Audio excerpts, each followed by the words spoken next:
আবারও ভয়াবহ বন্যার কবলে ফেনী। চারিদিকে শুধুই অথই পানি। ভারত থেকে নেমে আসা উজানের ঢল ও ভারী বর্ষণে বিপদসীমা ছাড়িয়ে লোকালয়ে ঢুকছে পানি। ভেঙে গেছে বন্যা নিয়ন্ত্রণ বাঁধ, তলিয়ে গেছে রাস্তাঘাট, ঘরবাড়ি। বন্ধ রয়েছে বিদ্যুৎ সরবরাহ, দুর্ভোগে স্থানীয়রা। ফেনী পানি উন্নয়ন বোর্ডের দেওয়া তথ্য মতে মুহুরী, কহুয়া ও সিলোনিয়া নদীর বন্যা নিয়ন্ত্রণ বাঁধের ২১টি স্থানে ভাঙন দেখা দিয়েছে। সীমান্ত ঘেঁষা ফুলগাজী, পরশুরাম ও ছাগলনাইয়া এলাকার নিম্নাঞ্চল প্লাবিত হয়েছে। এতে ১০০টিরও বেশি গ্রাম প্লাবিত হয়েছে।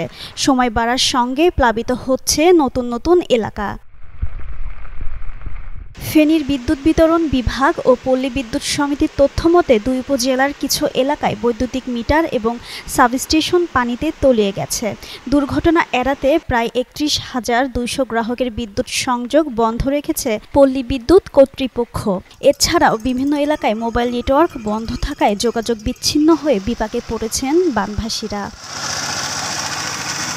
ফুলগাজীর বাসিন্দারা জানান, নদীতে পানি কমলেও ভাঙন স্থান দিয়ে তীব্র স্রোতে লোকালয়ে পানি প্রবেশ করছে। গলা সমান পানিতে বের হয়ে অন্যত্র আশ্রয় নিয়েছেন অনেকে। বিদ্যুৎ ও মোবাইল নেটওয়ার্ক না থাকায় আরও বেশি বিপাকে পড়তে হচ্ছে। তাদের অভিযোগ, বাড়িতে পানিবন্দী থাকলেও কোনো ধরনের খাবার বা প্রশাসনিক সহায়তা পাননি।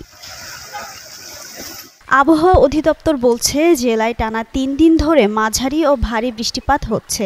গেল বুধবার রাত ১২টা পর্যন্ত গত ২৪ ঘন্টায় জেলায় ৫৮ মিলিমিটার বৃষ্টিপাত রেকর্ড করা হয়েছে। বৃহস্পতিবারও জেলা জুড়ে হালকা বৃষ্টিপাত অব্যাহত থাকার সম্ভাবনা রয়েছে। এদিকে ফেনী জেলা প্রশাসকের পক্ষ থেকে ৪৯টি আশ্রয়কেন্দ্র খোলা হয়েছে। ইতিমধ্যে সেখানে ৭,০০০-এর মতো মানুষ আশ্রয় নিয়েছেন। জেলার ৬ উপজেলায় ত্রাণ কার্যক্রমের জন্য ১৭.৫ লাখ টাকা বরাদ্দ দেওয়া হয়েছে। কন্ট্রোল রুমের মাধ্যমে সার্বক্ষণিক পরিস্থিতি পর্যবেক্ষণ করা হচ্ছে।